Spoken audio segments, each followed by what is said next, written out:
வணக்கம். இன்றைக்கி ஜானஸ் கிச்சனில் பொரியரிசி உருண்டை செய்யலாம்.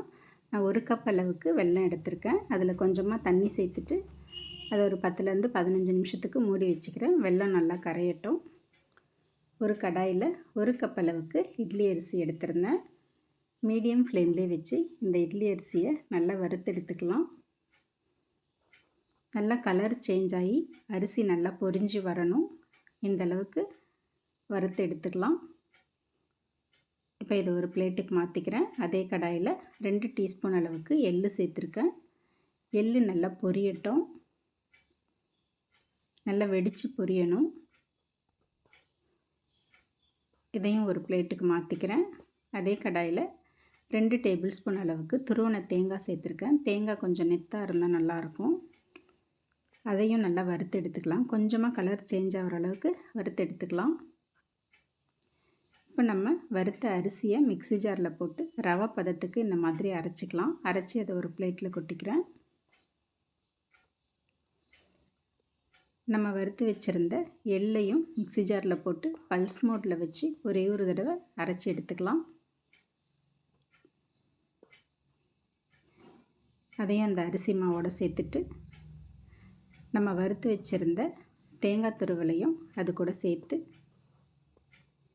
கூடவே ஒரு பிஞ்ச் அளவுக்கு உப்பு சேர்த்து அதை நல்லா கலந்து தனியாக வச்சிடலாம். இப்போ வெல்லம் நல்லா கரைஞ்சிருச்சு. இந்த வெல்லத்தில் தூசி ஏதாவது இருக்கும், அதனால் இதை நல்லா வடிகட்டி எடுத்துக்கலாம். இந்த மாதிரி வடிகட்டி எடுத்துக்கலாம். இப்போ கடாயில் 2 கப் அளவுக்கு அந்த வெள்ளை கரைசல் சேர்த்துக்கிறேன். இது லேசாக இந்த மாதிரி பபிள்ஸ் வர அளவுக்கு கொதிக்கட்டும். இது கூட கொஞ்சமாக ஏலக்காய் தூள் சேர்த்துக்கிறேன். நம்ம ரெடி பண்ணி வச்சுருந்த அந்த பவுடரை இதில் சேர்த்துக்கலாம். சேர்த்துட்டு நல்ல லோ ஃப்ளேம்லேயே வச்சு கைவிடாமல் இதை கிண்டிக்கிட்டே இருக்கலாம். கட்டி எதுவும் இல்லாமல் இந்த மாதிரி கிண்டி விட்டுக்கிட்டே இருக்கணும். இந்த ஸ்டேஜில் ஸ்டவ் ஆஃப் பண்ணிவிட்டு இதை அப்படியே மூடி வச்சிடலாம். இது ஒரு 10 நிமிஷம் அப்படியே இருக்கட்டும். 10 நிமிஷம் கழித்து கை பொறுக்கிற சூடு வந்தோடனே இதை இந்த மாதிரி உருண்டைகளாக பிடிச்சி தனியாக வச்சுக்கலாம் பிளேட்டில்.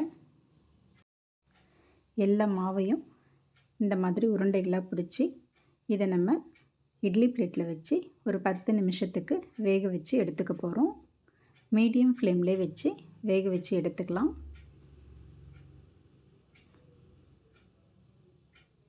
அவ்வளோதாங்க, பொரியரிசி லட்டு ரெடி ஆகிடுச்சு. இது மேலே கொஞ்சமாக தேங்காய் கோட்டிங் கொடுத்து சாப்பிட்றதுக்கு ரொம்ப நல்லாயிருக்கும். குழந்தைங்களுக்கெல்லாம் கண்டிப்பாக செஞ்சு கொடுக்கலாம். தேங்க்ஸ் ஃபார் வாட்சிங்.